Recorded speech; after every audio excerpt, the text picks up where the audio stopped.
Assalamualaikum warahmatullahi taala wabarakatuh.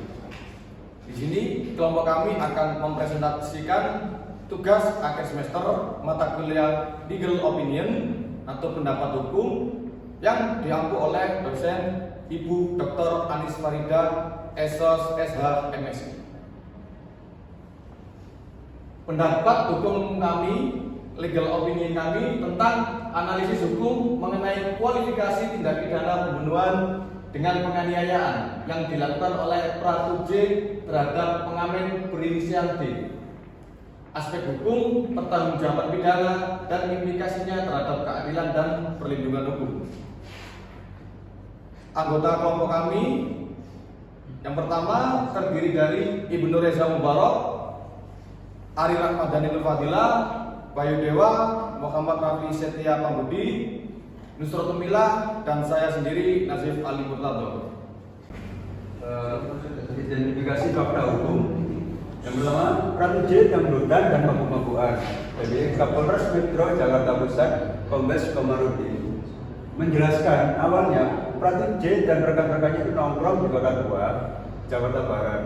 Pratu J dan teman-temannya kemudian menyewa sound system yang dibawa korban. Jadi langsung kelompok ini tuh yang beranggotakan 5-6 orang ini nongkrong di Kota Tua, korban juga di Kota Tua. Korban yang bawa-bawa salah di jalanan, pelaku dan bersama teman-temannya sedang nongkrong dan korban biasa bawa musik, jalan-jalan gitu, kata Komarudin. Saat dihubungi Kamis sambil menikmati dangdutan, jadi Pratu J diduga minum minuman keras dan Pratu J minum hingga mabuk.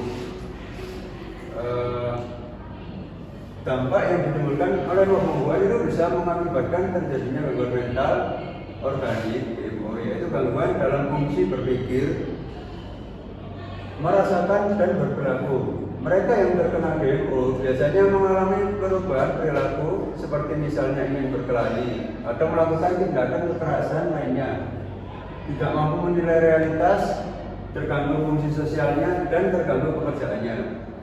Mabuk termasuk klasifikasi tindak pelanggaran yang diatur dalam bab 3 KUHP. Perbuatan mabuk dalam tindakan pelanggaran, maka sanksi yang diancamkan hanyalah berupa sanksi kurungan ataupun sanksi denda. Namun apabila tindakan penyalahgunaan minuman mendorong seseorang melakukan hal tersebut, banyak orang yang mengkonsumsi minuman beralkohol kemudian harus berurusan dengan pihak kepolisian karena tidak terkendalinya lagi manusia ketika ia telah mengkonsumsi minuman beralkohol secara berlebihan. Pada saat seseorang telah mengkonsumsi minuman beralkohol secara berlebihan, maka kesadaran diri orang tersebut mulai berkurang, bahkan bisa juga sampai mengakibatkan hilangnya kesadaran atau dapat dikatakan bahwa seorang itu sudah menjadi mabuk dan akhirnya menimbulkan pelanggaran. Hasilnya bahwa banyak perilaku menyimpang seperti perkelahian, tawuran, kriminalitas, pencurian, perampokan, penganiayaan, dan perilaku musik dipengaruhi oleh penggunaan alkohol. Perilaku menyimpang ini jelas mengganggu ketentraman dan kenyamanan masyarakat. Yang kedua, Pratu J ogah bayar sound system. Fakta yang kedua ini setelah selesai dangdutan, David menagih uang sewa kepada Pratu J dan kawan-kawan, namun Pratu J mengaku tidak mengantongi uang tunai dan tidak mengambil uang ke ATM. Sekitar jam 5 mereka diingatkan sudah azan subuh, jadi silakan selesai, kemudian ditagih uang sewa alkohol Kapolres Metro Jakarta Pusat Komarudin. Pratu J dan David bersama-sama mencari ATM untuk mengambil uang. Korban mengikuti Pratu J sampai di Jalan Kramat Raya. Dan fakta yang ketiga, pengamen ditusuk hingga tewas. Jadi fakta yang ketiga ini karena tak kunjung berhenti, David lantas menyalip Pratu J dan kawan-kawan dan menagih uang sewaan tersebut. Keduanya kemudian cekcok hingga berujung penunjukan terhadap korban. Jadi Pratu J membuang senjatanya setelah melakukan penusukan tersebut. Saat ditemukan, korban sudah dalam kondisi tewas bersimbah darah di atas trotoar. Ditemukan juga luka tusuk pada dada korban. Dalam hukum yang berjalan, masyarakat harus mendapatkan perlindungan hukum karena masyarakat merupakan manusia yang merupakan makhluk sosial yang mempunyai hubungan antara satu dengan yang lain. dalam menjalani kehidupan, manusia tidak bisa terlepas dari hukum karena dari awal lahir hingga pada saat kematian pun selalu bergandengan dengan hukum. Yang keempat tentang jenjang terlacaknya dari KTA. Kapolres Metro Jakarta Pusat, Kombes Kamarudin mengungkapkan identitas Pratu J terungkap dari kartu tanda anggota atau KTA yang tertinggal di jok motor di lokasi. Yang kelima, Pratu J ditangkap setelah mendapatkan informasi terkait identitas pada KTA tersebut. Tim Pomdam Jaya menangkap Pratu J. Dan yang keenam, Pratu sempat berniat menyerahkan diri. Prajurit TNI Angkatan Darat atau AD Pratu J berusia berumur 27 tahun diamankan usai diduga melakukan penusukan terhadap seseorang pengamen gerobak keliling. David 2000, umur 23, di wilayah Senen, Jakarta Pusat. Disebutkan Pratu J mengaku sempat berniat akan menyerahkan diri ke Pomdam usai insiden tersebut. Jadi yang bersangkutan juga pada saat kita melakukan penangkapan juga sudah merasa bersalah dan juga memang berencana akan menyerahkan diri ke Pomdam, kata Pomdam Jaya Kolonel CPM Irsyad Hamidi Anwar saat dihubungi Jumat 9. Namun Pratu J urung menyerahkan diri karena ragu. Akhirnya Pratu J pun ditangkap pada Kamis tanggal 8 bulan 6 pukul 11.00 WIB. Kurang lebih 6 jam setelah insiden penusukan tersebut. Yang ketujuh, prajurit ditahan di Pomdam Jaya. Pratu J diamankan tidak lama setelah kejadian penusukan tersebut. Ia ditahan di Pomdam Jaya. Selanjutnya yaitu identifikasi masalah hukum atau legal issue. Berdasarkan uraian fakta-fakta hukum yang telah dijelaskan sebelumnya, dapat ditarik rumusan masalah. Yang pertama, apakah Pratu J dapat dimintai pertanggungjawaban pidana atas kasus pembunuhan terhadap pengamen jalanan dangdut dorong yang berinisial D? Rumusan masalah kedua, bagaimana terkait dengan pemenuhan hak-hak dari keluarga korban, mengingat pembunuhnya adalah seorang yang berasal dari instansi penegak hukum atau anggota TNI. Kemudian dasar hukum. Pendapat hukum ini dibuat dan diberikan dengan asumsi pembatasan penafsiran menurut ketentuan hukum negara Indonesia dan tidak dapat ditafsirkan menurut ketentuan hukum dari negara lain.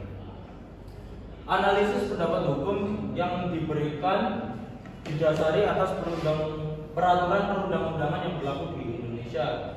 Yang pertama, pasal 137 Kitab Undang-Undang Hukum Pidana Militer. Yang kedua, pasal 1 Undang-Undang Nomor 31 Tahun 1997. Yang ketiga, pasal 338 KUHP junto pasal 56 KUHP. Yang keempat, pasal 2 ayat 1 dan ayat 2 Undang-Undang Darurat Nomor 12 Tahun 1951, dan yang kelima pasal 492 Kitab Undang-Undang Hukum Pidana.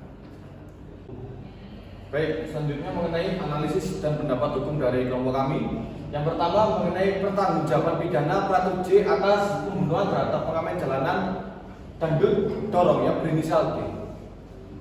Sebelum masuk pokok ke inti pembahasan, seyogyanya kami akan menjelaskan terlebih dahulu ilmu-ilmu dasar yang menjadi dalam pertanggungjawab yang akan kami bahas. Yang pertama, kami akan membahas tentang perbuatan pidana, kemudian kami akan menjelaskan pertanggungjawaban pidana, kemudian kami akan membahas tentang kemampuan bertanggung jawab. Nah, sebelum kami masuk ke lebih jauh, ada 3 poin. Poin pertama, saya ingin menjelaskan tentang perbuatan pidana. Definisi perbuatan pidana. Perbuatan pidana menurut Profesor Mulyatno secara singkat, yakni perbuatan yang dilarang dalam undang-undang dan diancam dengan pidana barang siapa melanggar larangan itu. Nah, dalam pengertian perbuatan pidana ini, perbuatan pidana ini tidak menyinggung sama sekali tentang mengenai kesalahan dan pertanggungjawaban pidana. Perlu diketahui, kesalahan adalah faktor penentu pertanggungjawaban pidana. Karenanya tidak sepatutnya menjadi bagian definisi perbuatan pidana. Perbuatan pidana hanya merujuk kepada dilarang dan diancamnya perbuatan dengan suatu pidana. Masih menurut Mulyatno, pandangan yang menyatukan perbuatan pidana dan pertanggungjawaban pidana itu dikenal dengan paham monistis. Paham monistis itu sudah dianggap kuno oleh Profesor Mulyatno. Selanjutnya, secara tegas Profesor Mulyatno menyatakan apakah in concreto yang melakukan perbuatan pidana tadi sungguh-sungguh dijatuhi pidana atau tidak. Itu sudah di luar arti perbuatan pidana.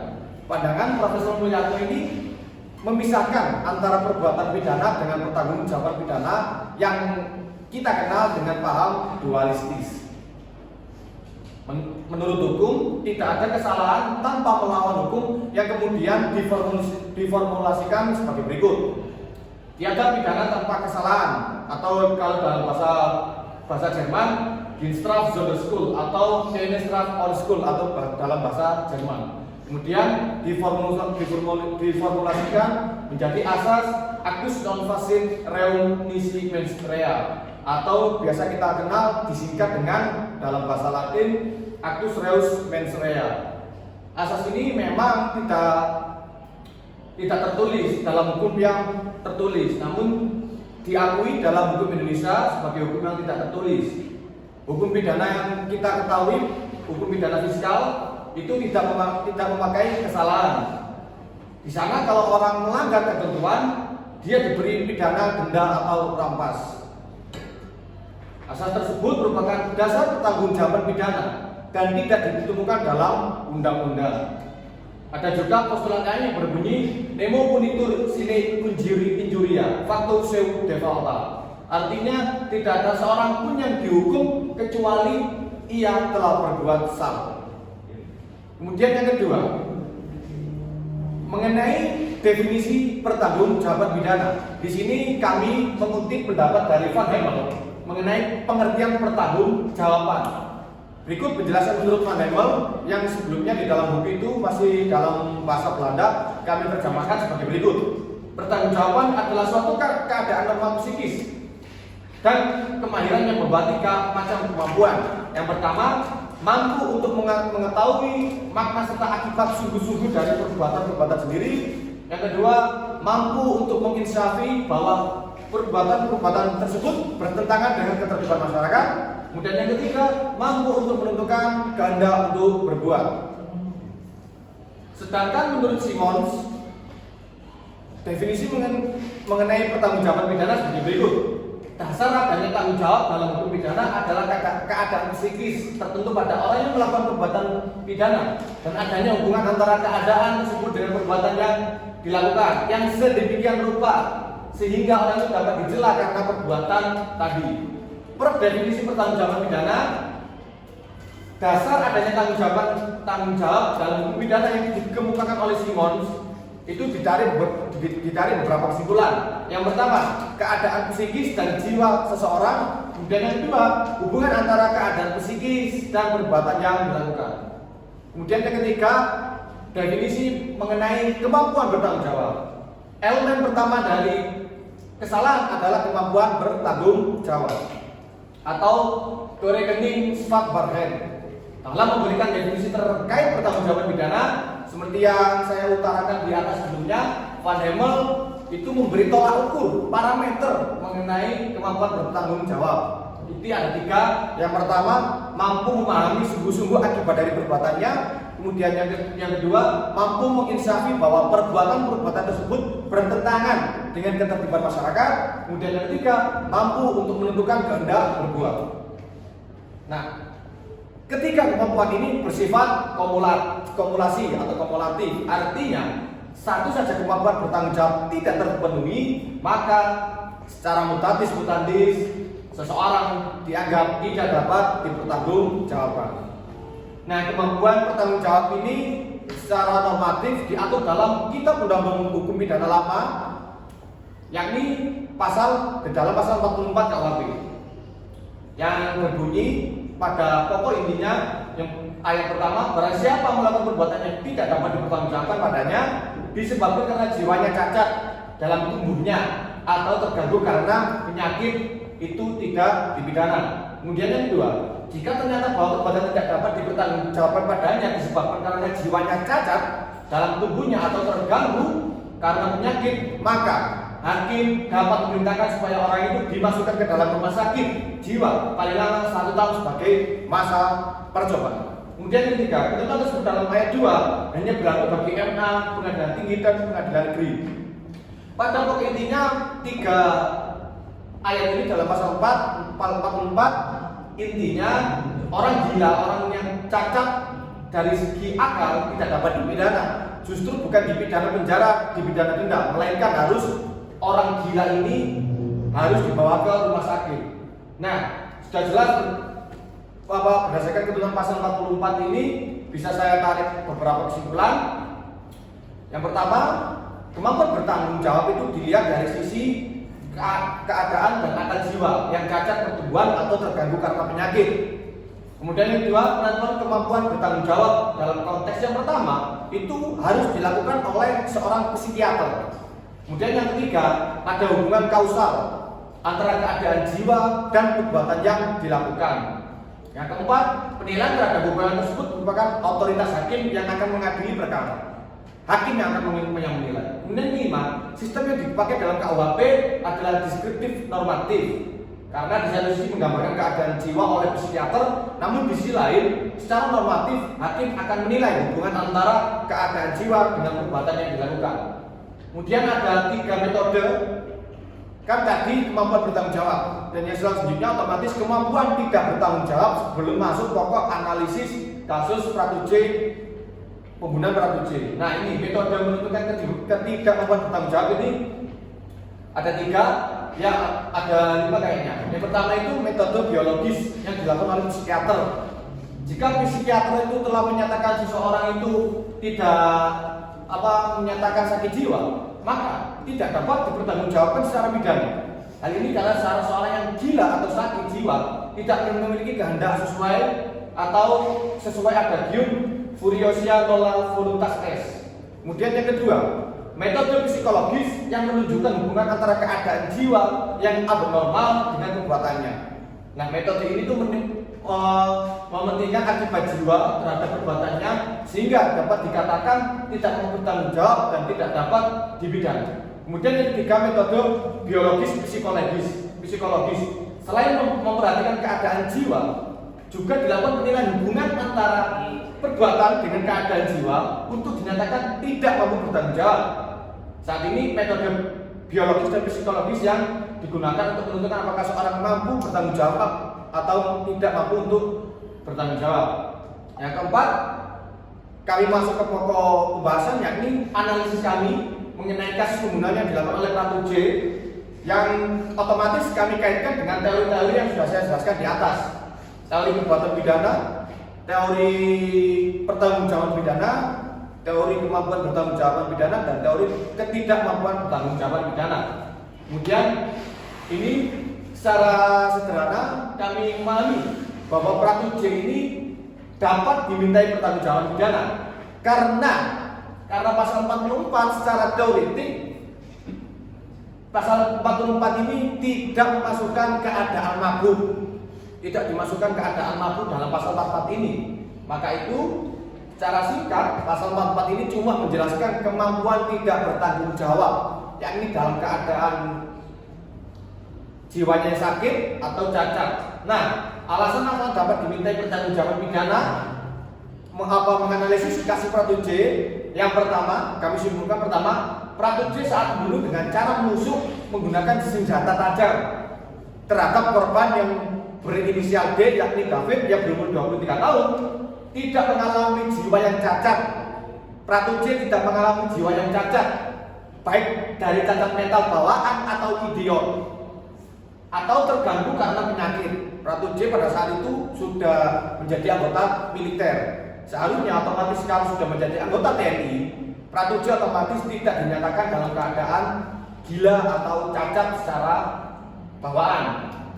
Nah, pada saat itu Pratu J juga dalam kondisi keadaan sehat jasmani dan rohani, akan tetapi masih dalam keadaan mabuk. Namun dalam keadaan mabuk ini diakibatkan minum minuman keras. Kedua, tidak diperlukan penentuan psikiater untuk menentukan apakah Pratu J dalam kondisi gila. Karena kami itu berpendapat ini Pratu J tidak perlu dinilai oleh psikiater. Karena apa? Karena itu sudah sangat jelas. Pratu J ini keadaannya sehat baik secara akal maupun rohani. Akan tapi pada saat itu, pada saat terjadi pembunuhan, Pratu J itu masih dalam kondisi mabuk atau hilangnya akal sementara. Kemudian ketiga, tidak ada hubungan kausal antara keadaan jiwa dan perbuatan yang dilakukan. Adanya hubungan sebab akibat. Kami memahami hubungan kausalitas sebab akibat itu. Pratu J kondisi mabuk itu sebabnya Pratu J itu kondisi mabuk sehingga tanpa sadar Pratu J itu menusuk satu kali David dengan senjata tajam sehingga mengakibatkan David itu meninggal. Nah, jika dikaitkan dengan parameter kemampuan bertanggung jawab, menurut Van Hempel, kami berkesimpulan pertama, Pratu J mampu memahami secara sungguh-sungguh akibat dari perbuatan mabuknya yang mengakibatkan hilangnya akal, dan mampu memahami kemungkinan terburuk di saat Pratu J dalam kondisi mabuk. Dan yang kedua, Pratu J beserta 5 sampai 6 orang rekannya mampu menginsafi bahwa perbuatan meminum minuman keras bertentangan dengan ketertiban masyarakat. Kemudian karena Pratu J beserta rekannya ini berumur kurang lebih 27 tahun dan 27 tahun itu kalau ilmu biologis itu tergolong dewasa. Maka dari itu Pratu J ini seharusnya umur segitu itu mampu menginsafi perbuatan itu bertentangan dengan ketertiban masyarakat. Kemudian yang ketiga, Pratu J mampu untuk menentukan kehendak berbuat mabuk atau tidak. Pada intinya pasal 44 KUHP tidak dapat diterapkan di kasus ini secara mutlak. Karena menurut memori Van Tolechting bahwa whatever atau pembentuk undang-undang yang sudah saya jelaskan tadi memang tidak memasukkan keadaan mabuk atau berada di bawah pengaruh narkotika ke dalam pasal 44 KUHP ini. Apa yang dilakukan dalam keadaan mabuk haruslah tetap dipertanggungjawabkan saat keadaan sudah muncul kembali. Nah, ini secara analisis saya berdasarkan ilmu kedokteran, keadaan mabuk itu merupakan intoksikasi fungsi otak. Minuman keras mengakibatkan psikosa akut yang dicirikan oleh kondisi psikis yang membawa akibat tidak ada atau berkurangnya pertanggungjawaban. Hal ini hanya dibuktikan jika seseorang tanpa sepengetahuannya dibuat mabuk, namun seorang secara sadar mengkonsumsi minuman keras atau narkotika dan dalam keadaan tidak sadarkan diri melakukan suatu perbuatan pidana, tidaklah dapat dijadikan alasan pemaaf. Di sini berlaku asas aksio libera incausal. Artinya, keadaan tidak sadarkan diri karena perbuatan bukan merupakan alasan penghapus pidana. Artinya asas ini itu keadaan tidak sadarkan diri. Keadaan tidak sadarkan diri itu karena buatannya sendiri, bukan karena alam atau apapun itu. Itu kan keadaan sendiri itu dia mabuk dengan buatannya sendiri sehingga dia itu mabuk dan hilangnya akal, kemudian dia membunuh tanpa sadar, entah dalam kondisi sadar, yang ini D otomatis dia tidak diterapkan untuk alasan penghapus pidana. Keadaan demikian merujuk pada suatu adagium qui pesat ebrius, luat sobrius, artinya biarkanlah orang mabuk yang melanggar hukum dan dihukum ketika ia sadar. Baik, selanjutnya untuk urusan masalah yang kedua akan saya jelaskan, yakni mengenai bagaimana terkait dengan pemenuhan hak-hak dari keluarga korban, mengingat pembunuhnya adalah seseorang yang berasal dari instansi penegak hukum, yakni TNI. Pemenuhan hak-hak keluarga korban dalam kasus pembunuhan yang dilakukan oleh seseorang yang berasal dari instansi penegak hukum, yakni yang di sini merupakan anggota TNI, merupakan hal yang penting dan harus diperhatikan dengan serius. Setiap individu termasuk anggota keluarga korban memiliki hak untuk mendapatkan keadilan, perlindungan, dan pemenuhan hak lainnya sesuai dengan hukum yang berlaku. Secara yuridis, pengertian korban yang terdapat di dalam Peraturan Pemerintah Nomor 7 Tahun 2018 tentang pemberian kompensasi, restitusi, dan bantuan kepada saksi dan korban berbunyi, korban adalah orang yang mengalami penderita fisik, mental, dan atau kerugian ekonomi yang diakibatkan oleh suatu tindak pidana. Sedangkan definisi keluarga adalah orang yang mempunyai hubungan darah dalam garis lurus ke atas atau ke bawah dan garis menyamping sebagai derajat ketiga orang yang mempunyai hubungan perkawinan atau orang yang menjadi tanggungan saksi dan atau korban. Perlakuan korban atau keluarga korban dalam sistem peradilan pidana maupun dalam praktik peradilan relatif kurang diperhatikan karena ketentuan hukum Indonesia masih bertumpu pada perlindungan bagi pelaku atau offender oriented. Padahal dari pandangan kriminologis dan hukum pidana, kejahatan adalah konflik antara individu yang menimbulkan kerugian kepada korban, masyarakat, dan pelanggar sendiri, di mana dari ketiga kelompok itu kepentingan korban kejahatan adalah bagian utama kejahatan itu sendiri. Selanjutnya, pemenuhan hak-hak korban dalam segi hukum. Keluarga korban memiliki hak untuk berpartisipasi dalam proses peradilan terkait kasus pembunuhan. Mereka memiliki hak untuk diwakili oleh pengacara, memberikan keterangan atau kesaksian, dan mengajukan pertanyaan kepada terdakwa atau saksi. Selain itu, keluarga korban juga berhak mendapatkan informasi tentang kemajuan kasus, jadwal sidang, dan hasil keputusan pengadilan. Mereka juga memiliki hak untuk dilindungi dari ancaman atau intimidasi yang mungkin timbul sebagai akibat dari kasus pembunuhan. Sistem hukum harus memberikan perlindungan kepada keluarga korban dan memastikan keamanan mereka. Keluarga korban juga dapat berperan dalam memastikan penegakan hukum yang efektif. Mereka dapat memberikan informasi kepada penyidik, memberikan bukti tambahan, dan memberikan kesaksian untuk memperkuat kasus tersebut. Pemenuhan hak keluarga korban pembunuhan dari sisi hukum merupakan tanggung jawab sistem peradilan untuk memberikan keadilan, perlindungan, dan kompensasi yang layak kepada mereka. Penting untuk memastikan bahwa proses hukum berjalan secara adil, transparan, dan sesuai dengan hukum yang berlaku. Pemenuhan hak-hak keluarga korban adalah bagian integral dari proses peradilan yang adil dan perlindungan hak asasi manusia. Penting untuk memastikan bahwa lembaga penegak hukum dan sistem peradilan beroperasi secara transparan, independen, dan memperlakukan semua pihak dengan adil tanpa memandang status atau jabatan pelaku kejahatan. Yang selanjutnya yaitu dalam segi keadilan. Sebenarnya terkait hal keadilan serta kehormatan terhadap hak asasi manusia tidak hanya berlaku pada pelaku tindak pidana. Hal tersebut juga berlaku pada keluarga korban yang menderita baik dari segi fisik, mental, maupun material atas hilangnya nyawa anggota keluarga akibat perbuatan orang lain. Acap kali, para penegak hukum di Indonesia, baik itu polisi maupun jaksa, diperhadapkan pada kewajiban untuk melindungi dua kepentingan yang terkesan saling berlawanan, yaitu kepentingan keluarga korban dan keluarga yang harus dilindungi untuk memulihkan penderitaannya karena telah menjadi korban kejahatan. Selanjutnya, yang ketiga yaitu dalam segi ekonomi.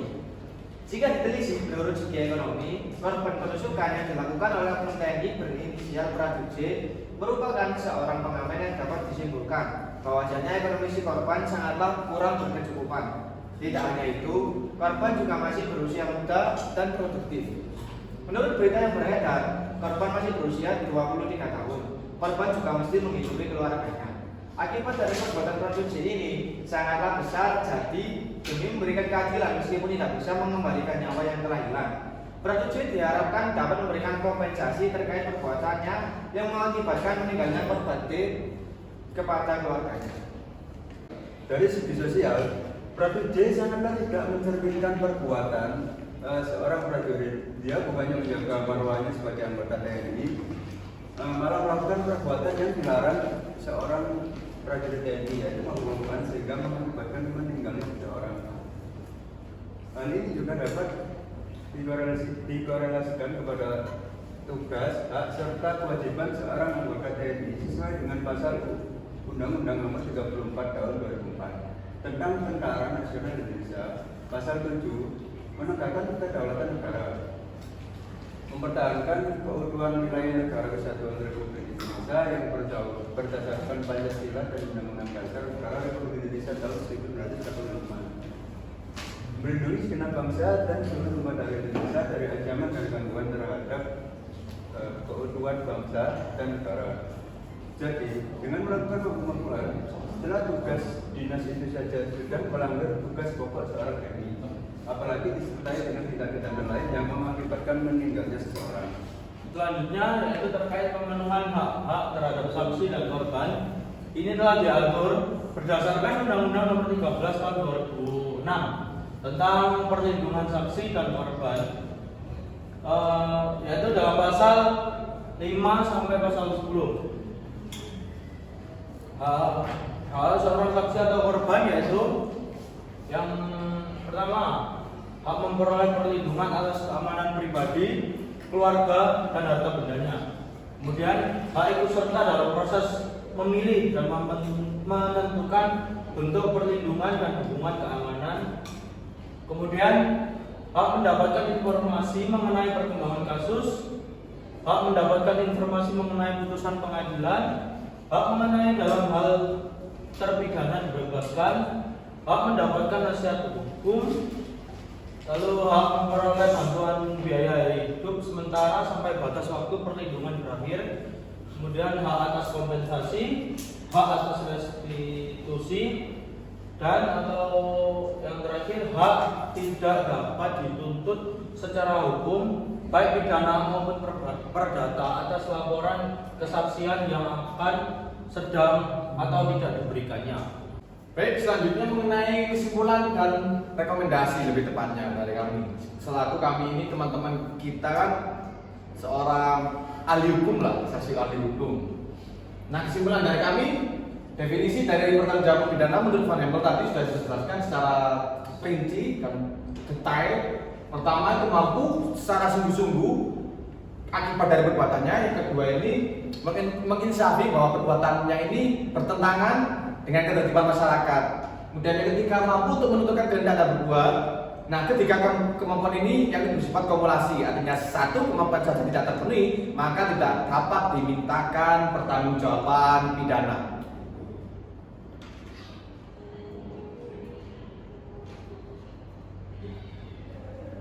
Bahwa Pratu J ini dapat dimintakan pertanggungjawaban pidana. Alasan dari kami secara singkat, yang pertama, Pratu J saat membunuh dengan cara menusuk menggunakan senjata tajam atau sajam kepada korban David yang berumur 23 tahun, tidak mengalami jiwa yang cacat baik secara pertumbuhan, cacat mental bawaan atau idiot, atau terganggu karena penyakit. Pada saat itu Pratu J cuma dalam kondisi mabuk, tapi dalam keadaan sehat jasmani dan rohani. Kemudian yang kedua, menurut hemat kami tidak diperlukan psikiater untuk menentukan apakah Pratu J gila atau enggak, karena Pratu J sudah jelas-jelas sehat secara akal, namun pada saat itu kondisinya mabuk, hilangnya akal sementara, tidak gila dari bawaan atau cacat mental idiot atau permanen, tidak. Kemudian yang ketiga, tidak ada hubungan kausal antara keadaan jiwa dan perbuatan yang dilakukan.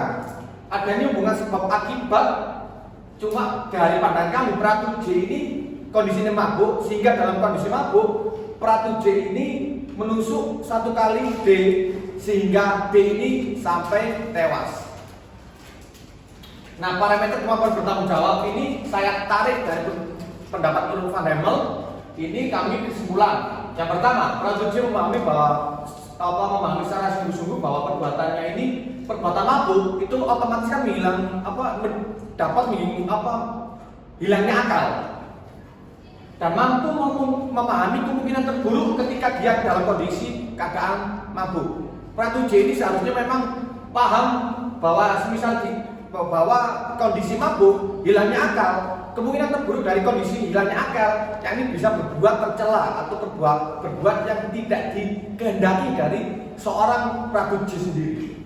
Kemudian yang kedua, Pratu J beserta 5-6 orangnya ini mampu menginsafi bahwa perbuatan mabuk, meminum minuman keras itu bertentangan dengan ketertiban masyarakat. Karena Pratu J ini beserta kawan-kawannya ini berumur 20 kurang lebih 27 tahun lah. 27 tahun ini tergolong dewasa. Seharusnya bisa berpikir rasional, bukan emosional. Kemudian yang ketiga, Pratu J mampu untuk menentukan kehendak berbuat dan tidak berbuat. Pada intinya, pasal 44 KUHP ini oleh pembentuk undang-undang tidak memasukkan klausul atau frasa kondisi keadaan mabuk atau berada di bawah pengaruh narkotika ke dalam pasal 44 KUHP. Apa yang dilakukan oleh orang dalam kondisi keadaan mabuk haruslah tetap dihukum, dipidana dengan syarat saat kesadarannya mulai muncul kembali.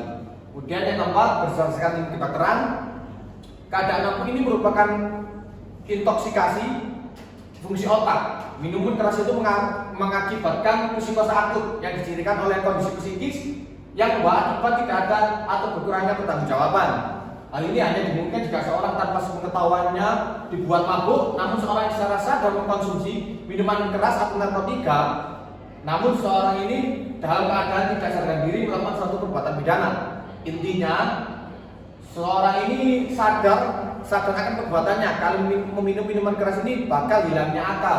Sehingga hilangnya akal otomatis akan membuat perbuatan-perbuatan yang tidak dikehendaki atau tidak diinginkan. Nah, dalam kondisi mabuk bukan menjadi alasan pemaaf dalam alasan penghapus pidana, bukan menjadi alasan pemaaf. Di sini berlaku asas aksio libera in causa. Keadaan tidak dasarkan diri karena bukan merupakan alasan penghapus pidana. Keadaan demikian merujuk pada suatu adagium qui pesat ebrius, luat sobrius. Biarkanlah orang yang mampu melanggar hukum dan dihukum ketika ia sadar. Selanjutnya, pemenuhan hak keluarga korban dari sisi hukum merupakan tanggung jawab sistem peradilan untuk memberikan keadilan, perlindungan, kompensasi yang layak kepada mereka. Penting untuk memastikan bahwa proses hukum berjalan secara adil, transparan, dan sesuai dengan hukum yang berlaku. Untuk selanjutnya, keluarga korban juga harus diberikan dukungan baik berupa bantuan emosional maupun praktis. Ini juga meliputi konseling, pendampingan hukum, bantuan keuangan, dan akses ke layanan pemulihan trauma. Dalam beberapa kasus, keluarga korban juga dapat mendapatkan kompensasi atas kerugian yang telah mereka alami. Selanjutnya, keluarga korban juga memiliki hak untuk memperoleh informasi yang relevan, akurat mengenai kasus pembunuhan yang melibatkan anggota instansi penegak hukum tersebut. Mereka harus diberi akses kepada dokumen-dokumen peradilan, kemajuan penyelidikan, dan hasil autopsi jika ada. Informasi tersebut penting untuk memahami apa yang terjadi, memperoleh keadilan, dan memulihkan trauma mereka. Selanjutnya, penting bagi pihak berwenang untuk memastikan bahwa tidak ada kekebalan atau imunitas dalam kasus pelanggaran hukum yang melibatkan anggota instansi penegak hukum. Penegakan hukum yang adil dan proporsional harus dilakukan untuk menjamin bahwa pelaku bertanggung jawab atas tindakan mereka. Dan rekomendasi dari kami untuk pihak keluarga korban akan dibacakan oleh rekan saya. Baik, dari keseluruhan yang kami paparkan sebagai ahli hukum, kami memberikan saran dan rekomendasi terhadap keluarga korban David atau pengamen yang sudah dibunuh oleh Pratu J. Nah, ini kami merekomendasikan ke korban ada beberapa poin. Yang pertama, Pratu J tetap dapat dimintai pertanggungjawaban pidana. Sesuai analisis kami di atas, kami kaitkan dengan postulat ad fine mojerem val et casus fortuitus non tertit quis nisi sue culpa intervenere. Artinya, tidak ada seorang pun yang diwajibkan untuk bertanggung jawab atas akibat dari kecelakaan atau keadaan di luar kendali kecuali yang menyebabkan. Kemudian yang kedua, mengenai tindak pidana yang dilakukan oleh militer, dalam hal ini Pratu J, saran dari kami tetap dilimpahkan ke peradilan umum bukan ke pengadilan militer, karena tindakan tersebut memang telah diadopsi di KUHP nasional dengan dijerat pasal 338 KUHP tentang pembunuhan biasa dan pasal 351 ayat 3 tentang penganiayaan yang mengakibatkan orang meninggal. Melihat kedua pasal tersebut, kami merekomendasikan yang Pratu J tetap dihukum selama 15 tahun penjara. Itu terdapat dalam pasal 338 KUHP. Ketiga, keluarga korban D atau dalam ini David, dalam hal sisi ekonomi, rekomendasi dari kami itu ditanggung oleh negara sepenuhnya, mengingat korban D ini dibunuh oleh oknum TNI, yakni Pratu J yang merupakan satu kesatuan dalam instansi pemerintah, yang lebih tepatnya adalah semua instansi pemerintah non Kementerian Pertahanan dan TNI. Kemudian keempat, Pratu J tetap disanksi disiplin karena melanggar kode etik dengan cara PTDH atau pemberhentian tidak dengan hormat. Kemudian yang kelima, Pratu J dihukum dengan seadil-adilnya dengan hukuman yang setimpal atas perbuatan yang telah dilakukan. Merujuk asas dalam hukum Romani kuno yang berbunyi culpae poenae paresto, artinya hukuman harus setimpal dengan kejahatannya. Maka dari itu, mengingat Pratu J ini membunuh dalam keadaan mabuk atau hilang nyata sementara, maka dengan demikian Pratu J mohon dihukum dengan 15 tahun penjara. Baik, sekian presentasi dari kelompok 2 kami mengenai legal opinion dari kelompok kami. Kurang lebihnya saya mohon maaf. Sependek pengetahuan kami itu yang dapat kami sampaikan. Kurang lebihnya kami mohon maaf. Wallahul muwaffiq ila aqwamit thoriq. Wassalamualaikum warahmatullahi taala wabarakatuh.